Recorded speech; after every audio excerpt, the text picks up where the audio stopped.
it's got the soft opening, tailgate here. But once you have this thing opened up, you see the immense amount of space back here. If you're coming from like a previous gen Tundra, you're gonna be super impressed with the amount of space back here. It's not even comparable. It's deeper, it's taller, it's wider than the previous gen trucks. It's just immense how much space you have. It's so large, in fact, that if you're a shorter person, you can't really, grab what's inside of the bed here. You really have to climb inside and get what you want. But the reason why I suggest a 6.5 foot bed is because, if you're loading up things like, sheetrock, plywood, stuff like that, you have a lot more space here, and the width of it is really beneficial. If you're gonna use any kind of toolbox in the back, that's pretty much gonna take like a foot of your space right there. So if you already have a 5.5 foot bed and you put a toolbox back there, you're pretty much gonna be left with a 4.5 foot bed. So it's not very useful. Another thing to note about this new gen Tundra, because the bed is so deep, you can have a deeper toolbox, or you have an option there with the toolbox on what you want, either a deeper one to put more tools in the toolbox, or a shorter toolbox if you want to, slide more sheetrock or plywood or whatever you want back there. So that's something to note. And another thing, I don't know if this is an option on this truck, but I really like this little slider thing. It's great if you want to put like ratchets back here to hold things in place. It's really useful. I really like that. So now you join me under the hood of the Tundra. Nestled in here is the glorious 4.6 liter V8 engine, naturally aspirated. Now this engine puts out 310 horsepower and 327 foot-pounds of torque. This is an interesting motor. It first came out in 2010. This is the first time this engine ever came out. And this engine is actually lifted out of the old Lexus GS 460 and the Lexus LS 460. But in those applications, that engine made 380 horsepower and 367 foot-pounds of torque. So why doesn't it make that much here? Well, because nobody's gonna buy the 5.7, that's why. But the benefits is that this engine is buttery smooth, and because it's a detuned engine, it's gonna be just that much more reliable because it's not that much stress put onto this engine. So that's a good thing. Now, this engine actually replaces the old 4.7 liter V8. This engine was disgusting. It made like 271 horsepower and 313 foot-pounds of torque, and it got terrible gas mileage. This engine was an old school engine. It was dated back to like 95 or 98, something like that. And it used a cast iron block with a 5-speed automatic transmission. Now for 2010, when this engine first came out, this engine is obviously a more modern alloy block engine, so it takes some weight off the nose. It's actually made it to a 6-speed automatic, but the interesting thing about the 6-speed is that it's about the same size as the previous 5-speed, so that's pretty cool. It's a pretty efficient 6-speed gearbox. So the main reason why you want to know about these smaller engines is because you want to know just how efficient they are. It's the only reason why you're looking at these engines rather than the 5.7. Well, this is where the rear-wheel drive thing comes in, because this is the thriftiest model Tundra that you can possibly own, the 4.6 and the rear-wheel drive. We're averaging like 17 to 18 mpg, which is really strong for a truck. And that's with some light pounding, and most of that is city driving. We hardly do any highway driving. Now then, who is this 5.7 liter Tundra intended for? I think it's for 4 people mainly. For those who are shopping for the 07 to 09 truck, disregard any other engine choice, the 4.7 and the V6. Definitely don't look at the V6 and go straight for the 5.7, because the 4.7 was useless. So V6, get that thing out of here. 5.7 is where it's at for that generation. And also, if you need a 4x4 truck, I think the 5.7 is going to be for you. And if you're doing any type of towing, the 5.7 is probably your best bet. If you're constantly going to be redlining this engine, and whichever one of these engines, you're going to be constantly pounding the hell out of them, the 5.7 is the way to go. And I'll explain myself. If you're going to be a tower, without a doubt, 5.7. It's going to be able to tow like 3,000 to 4,000 pounds more than the 4.6, 4.7, any of the other engines. Next, if you need 4x4, I would say get the 5.7. Now, the whole thing with 4x4 here, I'm going to explain this as best as I can here. If you do not need 4x4, don't get it. We have the rear-wheel drive truck. Why is that? Because we don't really have this crazy inclement weather here, and we don't off-road it. This is not the TRD Pro. This is just a road truck. I would not recommend you off-roading this truck. But if you really do need the 4x4, you live in inclement weather, you live in like some weird farm area where there's like this mushy kind of soil and whatever, you really need the 4x4. get the 5.7, because when you get 4x4 in a truck, you're gonna add all kinds of weight and complication, and you're just gonna get worse gas mileage overall. This 4.6 only makes sense with the rear wheel drive, because if you get the 4x4 with this 4.6 truck, it's only gonna be like 1 mile per gallon better than the 5.7. And in that case, just get the 5.7, because that engine is just so much more enjoyable to drive. And if you need the 4x4 anyway, there you go, there's that. So if you want the most efficient package, this is it, 4.6 with the rear wheel drive. Now, the last point was, if you're gonna be redlining this motor, if you redline this motor and you just absolutely trash it, this engine will also get pretty poor fuel efficiency. If you're gonna be getting poor fuel efficiency anyway, might as well do it right and do it in the 5.7 and get 13 miles per gallon there instead of this. So that's kind of my reasoning there. But the good thing about all of these motors, no matter which one you choose, is that they all run regular gas, which is great. And apparently they all run like the 0W20 oil. In other words, piss. I mean, I don't know how they do it, but you know, who am I to argue with Toyota engineering? It's tried and true, it works, it's reliable. So I can't really, you know, it's interesting, but it is what it is. Hopefully this little rundown of the engines was helpful to you. So with that, let's get inside and take it for a drive.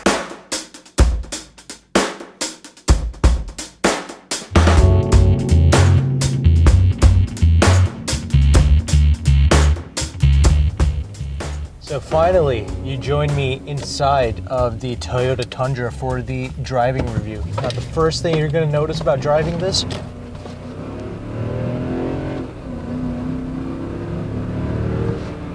is that V8 engine. Naturally aspirated 4.6. There is no replacement for displacement. There is no place for a V6 inside of a truck, I'm sorry. The V8 is just the superior engine choice. Now, as great as the 5.7 might be, this is still a great engine in its own right. If you're the type of person who enjoys revving out a motor, or really getting to listen to and experience a motor, you're gonna like this, because you can really floor this engine, take it all the way up to 6,000 RPMs, and really get to enjoy this motor and really get to hear the sound of the engine. This engine sounds pretty fantastic.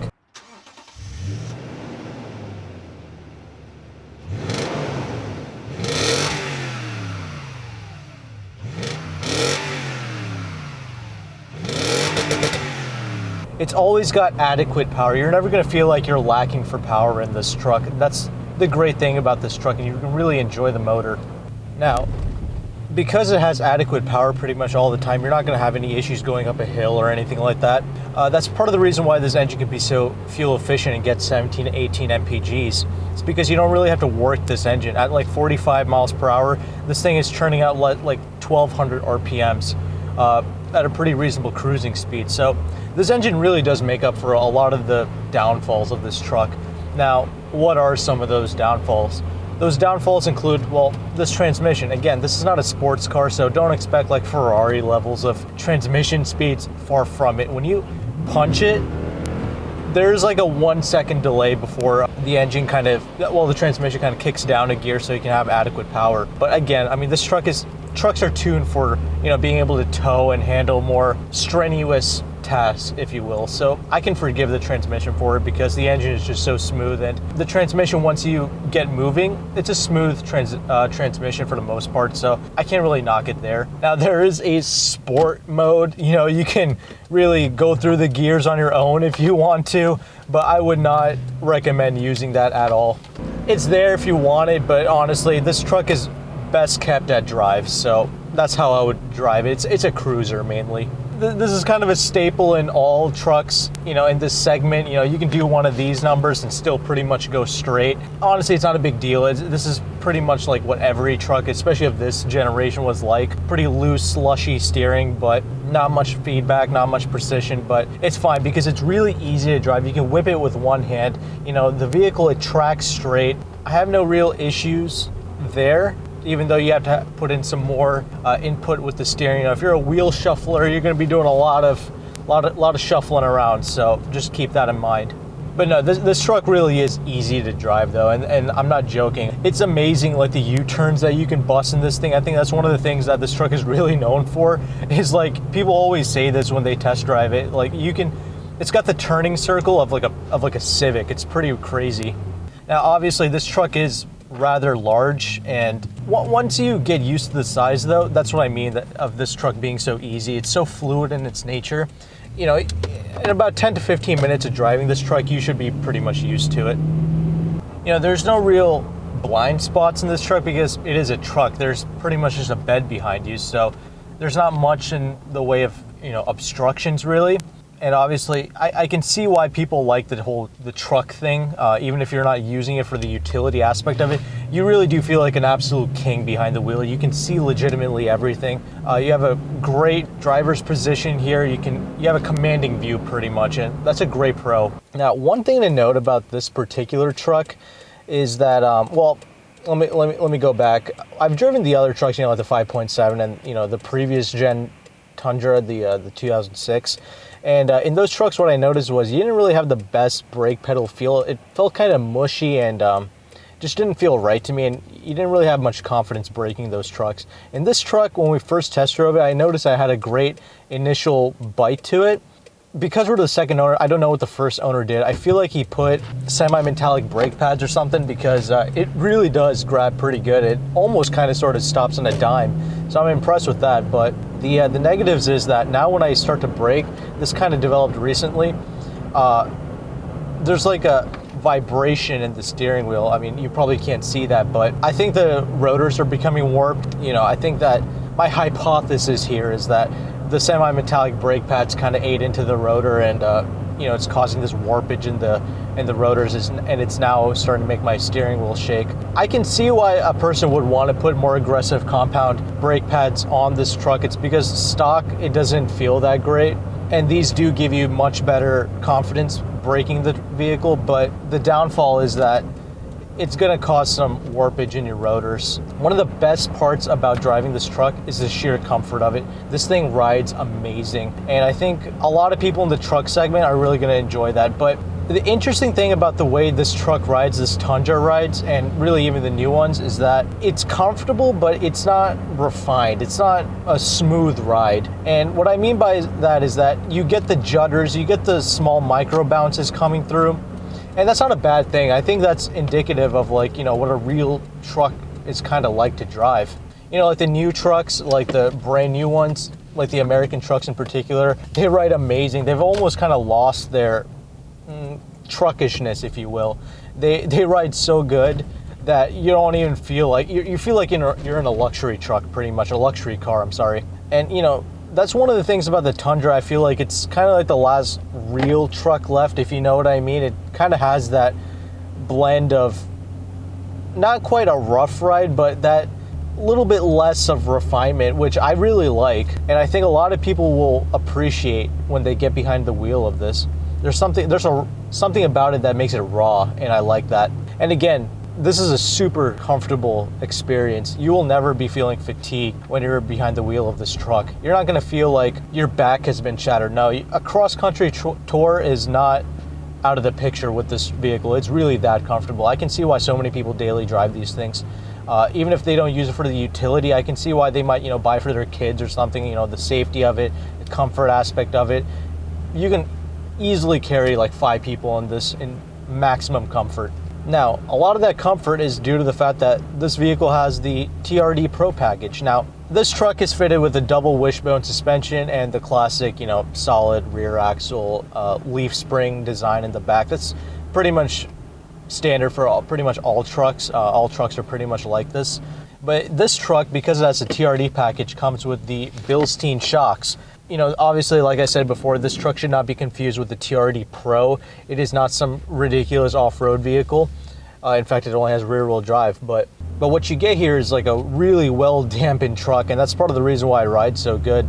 Now, people I've heard in the forums and stuff say, don't even buy this truck if it doesn't have the TRD package on it, because it apparently makes that much of a difference. It's gonna handle a little bit better. Again, not like a, you know, sports car like a Miata or anything. These shocks aren't gonna turn this thing into a Porsche, but it's gonna make it a little bit more enjoyable to drive. Like I said, you know, it doesn't fall quite flat on its face when you're just normally driving it. You know, it handles somewhat okay for what it is, and like I said, it rides amazing. So I've heard that the regular non-TRD package trucks don't ride as well as this, so there's something to note there. If you're shopping for this truck used, TRD package might be the way to go. But that pretty much sums up the driving segment. I think it rides great. I think it's got adequate power, and if you want more, the 5.7 should really be able to compensate for your lust for power, if you will, in a pickup truck. So let's get into that interior and close this review off.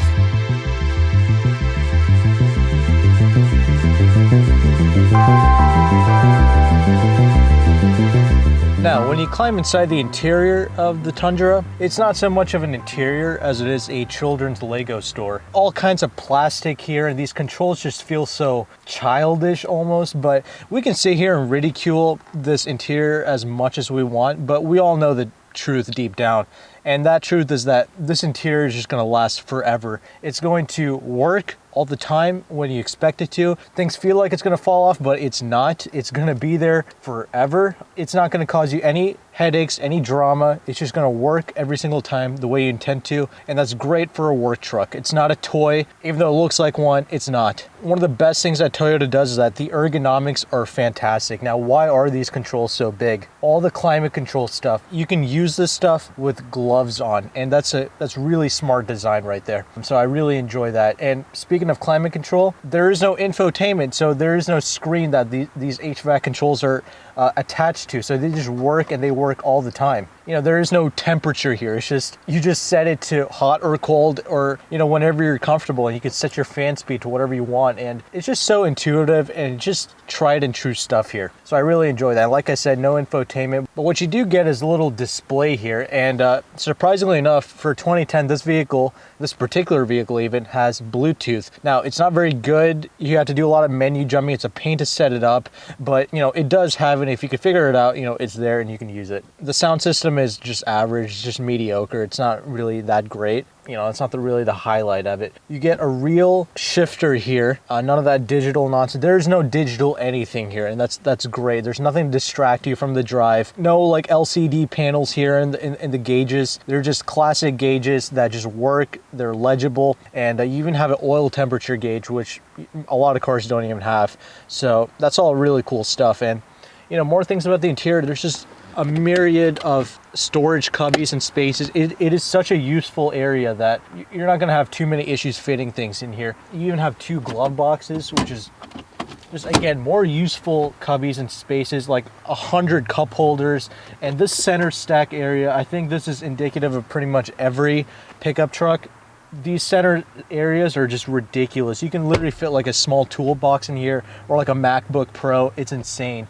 And you have like all these little like sunglass holders. There's like 4 of them here. Just an immense amount of space here, and they really thought out everything here. Now, the overall comfort of everything, it's fantastic. Now, this is the cloth interior. The seats are, you know, being a cloth interior, it's going to be super comfortable, super supportive. And what I like is that they're actually electric on the driver's side. The passenger side is still a manual, but it's fine, really. You know, there's not like any bolstering or anything. You can be a big boy and still be really comfortable in here. So it's not really an issue. So seat comfort on a long journey shouldn't be an issue for you at all. And the steering wheel, it's big, and it's got a few controls here. Like you can change the music if you want from here, like the track settings and the volume controls. That's nice. Overall, I mean, really comfortable space. You're not gonna have too many issues or complaints with it. It's just classic Toyota, it just works. So let's climb into that back seat and finish this review off.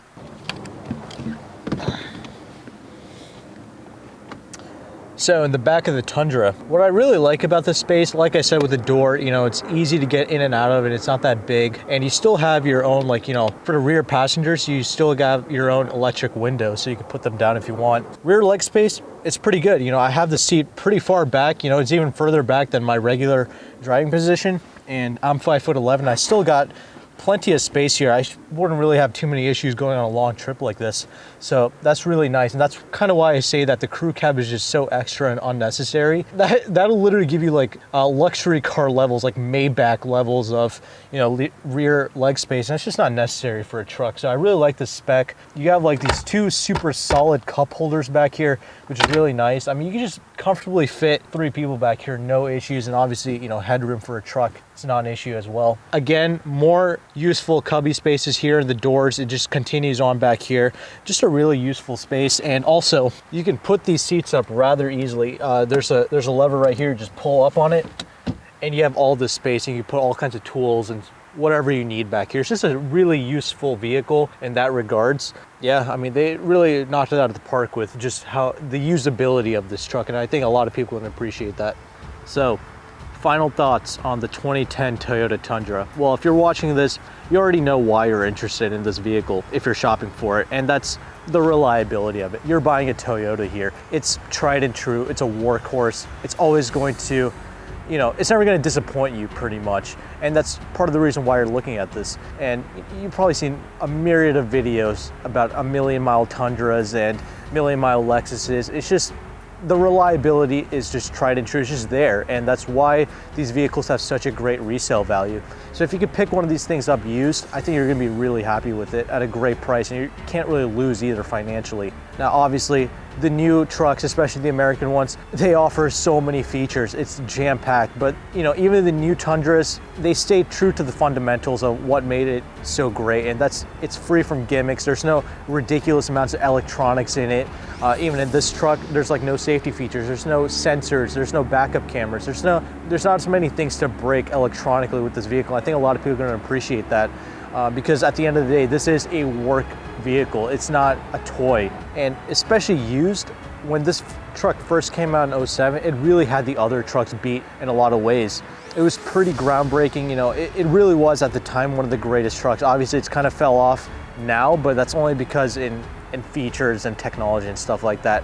The Tundra is still a great choice. Now, am I saying that the American trucks are bad? No, they're not. A lot of people have done great with the American trucks, you know. They've been pretty reliable overall, but this is just taking that to the next level. You're really not gonna have any issues with this one. And you know, if you're in the market for a used one, let me know in the comment section down below. I'll try to answer any and all of your questions. If you're an owner, definitely leave your thoughts behind in the comment section as well. And if you can answer some of the other people's questions, that'd be a great help as well. So that'll be pretty much it for this review. You already know what this is all about. It's really nothing new here. So I appreciate you guys watching this, and I'll see you guys on the next video. Thank you and goodbye.